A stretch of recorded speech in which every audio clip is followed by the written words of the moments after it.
In 2007, I ended up finally having bariatric surgery after a lifelong battle with what was clinically called morbid obesity. Did it fix the issue? Stick around and we'll talk about it.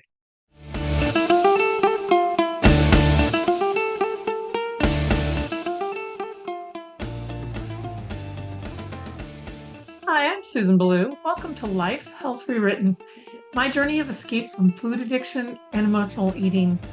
You might already be someone that follows me on my podcast, Life Career Rewritten, with stories of hope after suffering grief and loss. But if not, I'll include a link at the bottom of this so that you can take a listen. After decades-long role in the medical corporate world, I ended up losing my job this last year. Because of that, I have become an online entrepreneur in order to replace that missing income. I've been working on putting together a program helping lead other people out of their own addiction to emotional eating and learning about their own bodies. This isn't medical advice or anything like that. It's just helping people discover what I have discovered that can be applied to their own bodies. So in this series, I am responding to a request that I have received from people to share some of the resources and some of the information that I've learned throughout my years of figuring out my own body, figuring out what works for me, and then understanding the research and the resources behind what is working for me. I'm inviting you along on this journey as I discover the continued steps to escape my prison of food addiction and emotional eating. If you would like to join me, please feel free. And I would also love to hear from you. So if you do want to contact me, you can find me on any of the social media platforms under Susan Balou, Balou. I look forward to connecting with you. Hi there, welcome to my video series where I am going to share my story of escaping food addiction and emotional eating, along with resources that I have found after having a lot of people ask me questions about some of the information that I've learned and just wanting to share my story along with you. So I invite you along. So as I said in the opening entry level, in 2007, I did end up having bariatric surgery. I had had a lifelong battle with my weight. I remember being the chubby kid when I was little. I like to tell the story that the only pictures when I was little that I really liked were when I was just a couple years old after I'd had pneumonia and I'd been sick and not able to eat. My parents were always like, Susie, you were sick then. Yeah, but I wasn't chubby. And so it's just something that I struggled with my entire life. And it was hard. Nowadays, we have a lot more people who have weight issues and a lot of children with a lot of weight issues. It's become quite the problem. But back when I was a kid, I was kind of an odd person out. And so it was a lonely struggle. So to talk a little bit about my history, when I remember when I was in sixth grade, I weighed 160 pounds and telling my dad that I needed to lose weight. I wish I could lose weight. And he told me, well, if you can hang on to that weight, then you'll be fine later. That would have been great. But then puberty hit. With puberty, I was starved. I remember feeling like I could never get enough food. And we really didn't understand food chemistry at that particular point and what made a person gain weight and the whole stories that we've had for the last few decades have been completely, they've almost been an experiment. And we'll talk about that throughout this series, what I have discovered in the kind of the emerging science that's coming out. But in the meantime, what happened is, of course, puberty hit, stress hit. I was walking a mile one way and then a mile back during that time to school almost 5 days a week. So it wasn't like I wasn't exercising. I was like a runaway train. And I had that experience a couple of different times. But I rapidly gained weight. By the time I was in early high school, I weighed over 200 pounds. And by the time I got out of nursing school, I weighed over 300 pounds. I graduated from nursing school and was able to get some of that off. I did it with, counting calories and lots of exercise. I loved to bike. I loved to cross country ski during the winters. I was a very active person. I still only got down to probably the 280s or so, 270s. I think I finally, after working so hard, I got down to 250s. Fast forward to met my husband. We ended up, having kids. And after we had children, I gained weight with the kids, but then got back to kind of those 270s, 280s. And then after I had our son, I went on birth control shots. They were quarterly. And I was told at the time, oh, you might gain a little weight, a little weight. So what ended up happening is with each shot, I gained 15 to 20 pounds, and it was like almost immediately. And finally, after 4 of those shots, so after about a year, I was somewhere around 70 pounds heavier than I was. It happened super, super quick. Once again, that out of control runaway train, it was awful. What I was told later by one of the OBs that I worked with was that those particular shots were steroid based. Well, in the past, I had struggled with asthma, and off and on, I would be put on certain types of steroids, to help with the asthma, not long term, but just kind of short term. And I always would gain weight with those. And so I knew with my body that that would cause weight gain. If I'd have known that, I probably would have really rethought that whole thing, but I didn't know it. The bad part was it felt like it reset something inside me. And where my normal weight had been 270s, 280s, my new normal was way scary high. And then, of course, I have stress, kids growing up, things happening, lots and lots of stuff happening. All of the stress hormones would add in. And I went up and down, but not very far up and down. I finally remember when the kids were little, I went on a specific program that worked on cutting sugar. And I did lose 40 pounds. It was so hard. It was a lot of work. Lost those 40 pounds. I was pretty proud of it. And then we had the holidays, and I remember taking a small bite of a chocolate, this amazing chocolate cake. And it was like something in my brain clicked and everything lit up. Interestingly, sweets have never been my biggest addiction. My biggest addiction has always been bread. I have been one that I've said that, if I had a choice between chocolate and sourdough bread, the sourdough bread would win hands down. That's just always been me. Grew up with sweets. After I grew up, I discovered that dessert was not a food group. So we'd gotten the place where a lot of times we didn't have a lot of dessert, but we did have a lot of fruit in the house. And my body, as I've done this journey, I've come to the point where I've realized that there are certain things my body really can't recognize, this sugar from that sugar, this carb from that carb. So that's been a journey all by itself. Finally, I had tried absolutely every program you could think of, any kind of national program you can think of. Of course, I had done I talked about that one specific program that I did that was through our church. So it was kind of more of a faith-based. I did pills. I did prescription pills. I did over-the-counter supplements. I did the kind of pills that they said would cause heart problems down the road. I did all kinds of things. And everything that was available at that time, pretty much, if it was available, I had tried it. And I did lots of counting calories, lots of being very hungry, lots of working out a lot, doing as much movement as I could. And I still got up to the point where it was scary. And it's sad looking back on the pictures. It's hard to even recognize myself as that. And I remember being miserable. And I was scared. My husband was scared for me. It was really, really tough. And so finally in 2007, I jumped through all of the hoops. We had insurance that would start covering it, had to go through programs, do a bunch of stuff. And I finally qualified to be able to have the surgery. And I remember I was supposed to lose a certain amount of weight to make it more safer to have the surgery, because the more belly fat that you have around your liver, the more dangerous the surgery is. And so they wanted me to get some of that emptied out. And it was terrible what I had to do to just get that little bit off. I had no idea at the time what was really causing my body's weight problems. So eventually, once I had the surgery, people would talk about that kind of being the easy way out. I will tell you that was not the easy way out. It was hard. And even with the even with the counseling and the preparation and everything, food addiction, I really did not understand food addiction. And even after the surgery, I didn't completely understand the food addiction, or I probably wouldn't have made the choices that I made afterwards. I would have tried to get more help for that. What at the time we thought the surgery really was doing was just making your stomach smaller so that you would lose weight, because it would force you to not have enough food. Hindsight, what they're really starting to realize is you have a window of time that is called that honeymoon phase, where your body, when you have the type of surgery that I did, your body does not allow you to have carbs.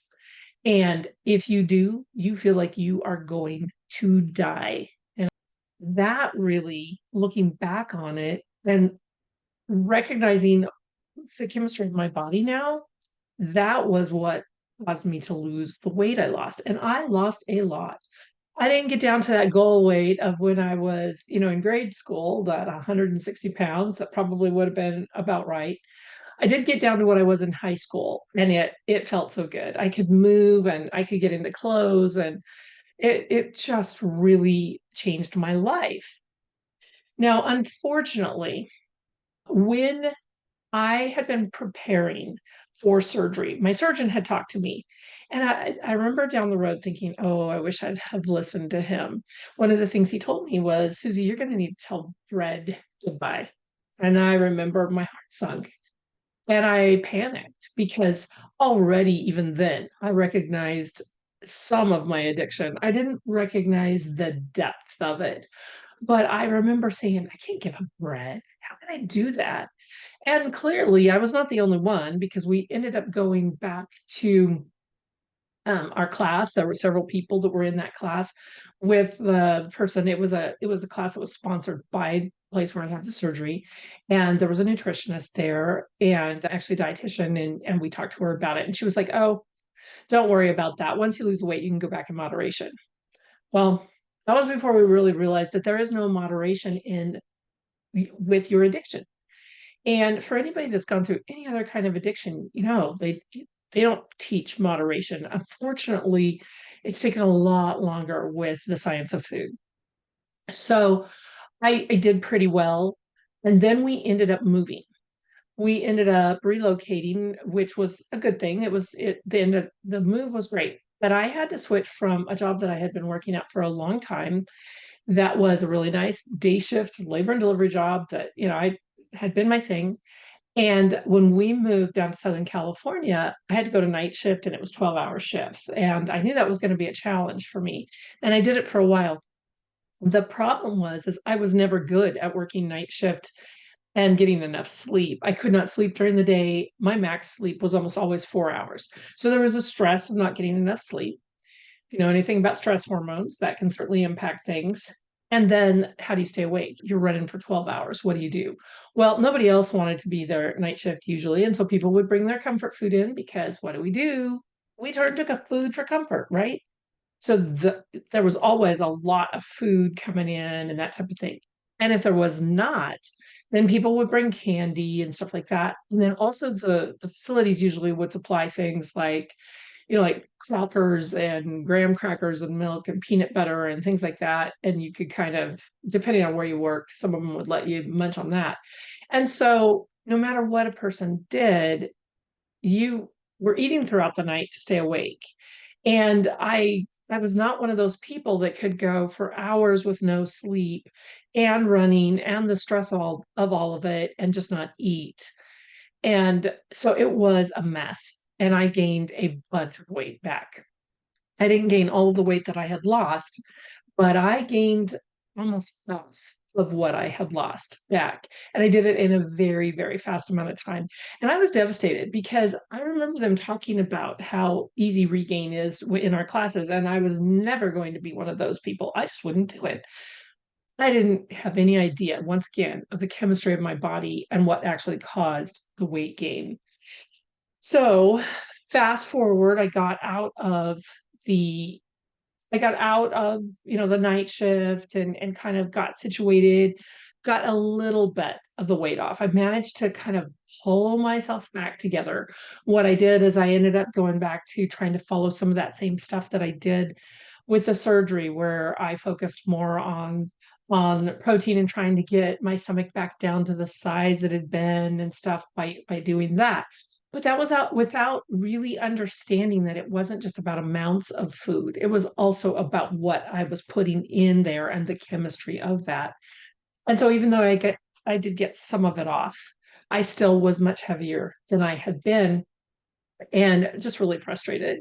And then finally, fast forward a few more years, and I ended up having a severe bout of gallbladder issues and ended up having to have surgery and had an extremely, extremely diseased gallbladder. In fact, the doctor told me later on it was one of the worst that he had seen. And in looking into it, realized, the fat and all of that gets a bad rap for that, but come to find out, it's another inflammatory sign of your body telling you, hey, what you're putting in your body is poison for your body. And fortunately, it was shortly after that that my brother sent a video to me. And at the time, I kind of argued with him because, that's our relationship. We like to argue with each other sometimes. But I thought, better listen to it. This video was a very scientific video. And I am a science nerd for anyone that does not know that. And as I listened to it, the puzzle pieces started to click into place. And I started to say, oh, maybe this is right. Maybe I should look into it. And it was the low carb world, keto world that was starting to emerge. Now, it was still considered quack and completely non-science based and all of this stuff. But these people that were telling this, these were people like medical doctors and people that were really, really starting to see the difference. And I started just diving deep into it. And I did get some weight off just switching things out.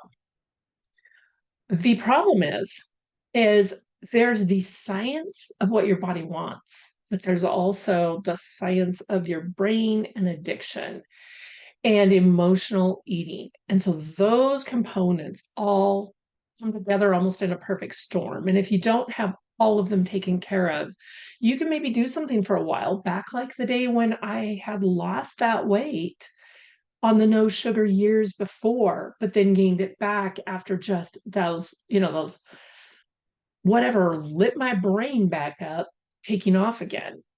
And so I really went up and down and up and down, lots of emotional stuff going on throughout that time. We ultimately ended up during a time where, like, my daughter got married, which was great, good emotion there. But then my dad got sick and we lost him, and just back and forth and back and forth. And so I would do okay and then kind of, you know, not do okay. But really started realizing as I started cutting things, my body started telling me more and more and more about the foods that it did not like. I will tell you one of the very simple things that I can judge whether my body had food that it should. If I eat and 30 minutes later I feel like I need to go into a coma, I've had something that I shouldn't. But more dangerously than that, there are a lot of other symptoms that my body has experienced that are actually, if I went on with eating, I would be in trouble. And I'll go into those later in maybe another video, not so much right now. But I have worked on this process. For any of you that have been listening to my podcast or following my life and know it, I have had probably one of the most stressful years this last year in years. Lost my job, lost my husband, and really struggled with the whole food thing. And so that's one of the things that I've really been working on, is this whole addiction portion of it. I had the opportunity right after losing my husband to join a class that was on a life counseling, coaching, that type of thing, got my certification in it, and dived deep into a lot of the things that go along with all of this addiction process. And so that has helped as well. I'm also, as I mentioned in my introduction that you probably saw, I also am starting an online program where I'm working with what I have already learned, helping other people do that to help with, replacing my job. And so as I've been on this journey helping others, I've been helping myself, and little by little am getting myself to the point where I am breaking out of this prison. So, as I mentioned, I plan with this series to go on and tell more of my story, how I'm doing, keep you updated on that. But I'm also planning on going through, based off of some requests that I've had, going through and reviewing some of the stuff. There's different books that are out there, different people that are kind of gurus in this space. Of course, there's a whole lot of pushback and a lot of people that don't agree with it. But I will go into why it works for my body and what I have found, and then basically people can kind of experiment themselves and see. So I look forward to going on this journey, having you follow me and keep in touch. I will plan on trying to check in usually on a weekly basis. So we'll see how this goes. Welcome.